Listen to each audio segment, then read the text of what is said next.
at one table. Thank you for coming to testify before us today. We appreciate your time. We're dealing with H.R. 1, and I'm glad that your committees took time to mark up the various sections of the bill that provides ultimate transparency for this Lower Energy Costs Act. The underlying bill includes the texts of 18 bills, including 16 from the Committee of Energy and Commerce, 1 from the Committee on Transportation and Infrastructure, 1 from the Committee on Natural Resources. Each underlying bill was marked up in the relevant committees of jurisdiction. That's important, I think, for our constituents to understand the process, but also how much work has gone into helping those who are struggling with energy costs during this period of high inflation, and the good work that H.R. 1 will do toward giving some relief. We've discussed many aspects of the bill already. I'd simply ask each of the chairs, starting with Chair McMorris-Rodgers, if they could highlight the single greatest reason to support the bill from your perspective. Thank you. I appreciate the question. And this is H.R. 1. This is about increasing domestic energy production while continuing to lead the world in reducing carbon emissions. And the benefit of that is going to be for Americans, every hardworking American across this country, in reducing the actual cost of gasoline, of energy that is driving inflation, while securing our supply chains, which I think is so important right now. We are becoming dangerously dependent upon countries like China for critical energy supplies, and we need to be mining and processing and refining here in the United States of America. And what we've done in this is a first step. We do want to address nuclear. We want to address other aspects of energy and what it's going to mean, what it's going to take to make sure that America is energy independent again, and that we are taking all these steps. But this is our first step in addressing some of these issues. Thank you. Chairman Graves? I think the single most important thing is just the goal of the bill.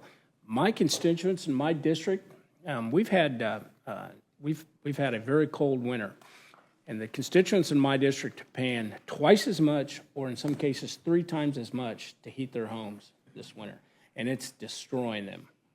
I know families that have just simply closed off part of their house because they can't afford to heat it. And so just the idea that we're trying to lower energy costs and bring some sanity back to this country when it comes to energy policy is the biggest reason. Chairman Westerman? That's a hard question to ask to answer because this bill does so much good. But I would say the number one thing this bill will do is it'll help America win. And when America wins, the world wins.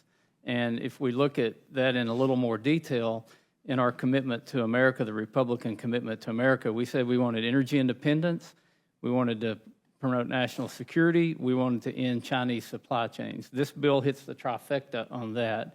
It also helps the American economy to grow. It is not only good for the economy, this bill is good for the environment. And as we continue to see more and more demand for energy, it's on an exponential growth rate globally. America should be the ones leading, making all fuel sources the cleanest, safest, most reliable and affordable energy out there so that other countries will adopt that technology without having a subsidy. Because guess what? Developing countries in the world, they can't afford a subsidy for the things that we're spending money on to subsidize here. So let's let technology and innovation work, and let's let American producers do what they do, and let's make energy and minerals and the whole gamut of our economy where we can do it better than anybody else. Thank you. And in looking through the bill, we're doing things like streamlining the permitting process, reducing red tape. So some of these things are reactionary, I would assume, to Biden administration, new EPA and gas rules, EPA regulations on methane, things that are making the cost of energy go up in the United States. To Chairman McMorris-Rodgers, Chairwoman, shouldn't our energy portfolio be as broad as possible? Doesn't that make our energy cost less and be more reliable? And if our energy is unreliable and more expensive than other countries, doesn't that run the risk of leaving our small businesses in the United States at risk? Other corporations leaving the United States for cheaper and more reliable energy, and isn't the result of that threats to not only our economic security, but also our national security? Yes, absolutely. Energy is foundational to everything. It is our national security. It's our economic foundation. It's energy that has driven human progress. And when you look over the last 200 years, no country has done more to lift people out of poverty, raise the standard of living than the United States of America. And it's been done by embracing innovation and technology and these ideas that Americans have across the board in every sector. But when you look at the energy sector, when you look at, we are blessed with abundant natural resources. And we have developed our natural resources. We've led in energy development across the board, whether it's nuclear technology, hydropower from where I come from, 70% of Washington State's hydropower, oil and gas, wind, solar. I believe in all of the above, and we are leading in every area in doing it better, cleaner, more efficient. We continue to lead the way, and American leadership is so important, and we absolutely must have reliable, affordable energy. And when you're shutting down, what we've seen over the last couple of years is, I believe, it's dangerous to shut down broad areas in energy and making us dependent upon China. Talk about the number one polluter in the world, putting polluters over people. When you put China supply chains ahead of of refining or mining or processing in the United States of America, you're putting polluters over people. You're putting China pollution over people here in the United States of America. And unfortunately, we are becoming dangerously dependent upon Chinese supply chains for critical energy. And that's why this legislation is so important. It's important it's important to American energy independence, bringing down the overall cost of energy, to fill up your car with gas, heat your home, but also securing these supply chains, and we do it better than anywhere else in the world. Thank you. And last question, H.R. 1 is not talking about removing all regulations.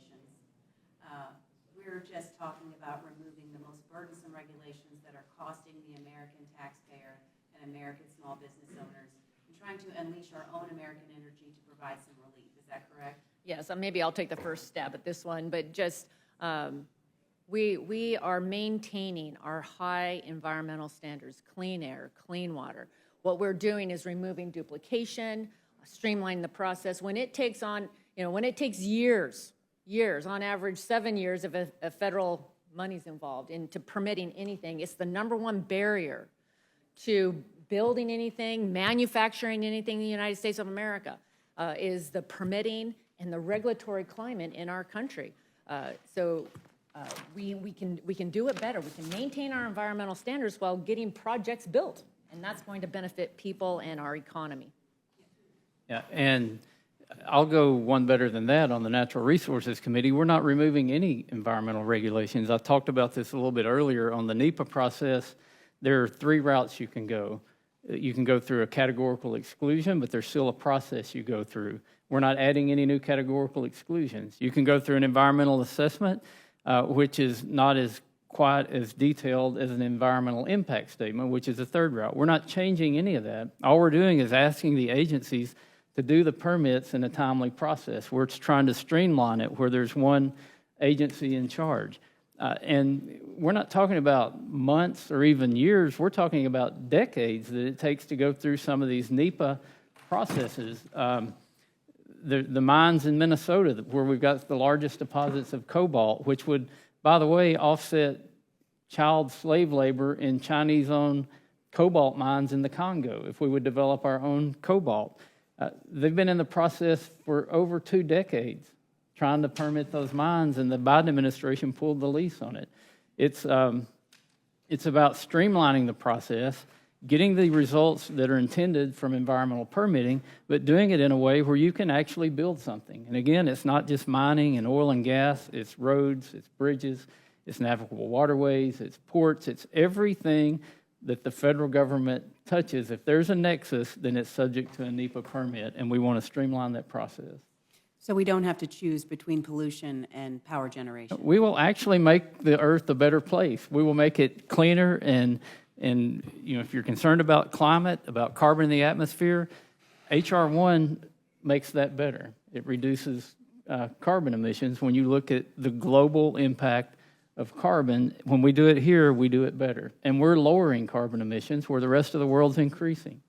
Thank you. I appreciate your work on this legislation, and I do appreciate what it's going to do for my constituents at home in reducing energy costs and bringing that right back to the United States of America. Thank you. Gentleman from New York is recognized for questions. Thank you very much, Mr. Chairman, and I want to thank all the chairs and the committees for the hard work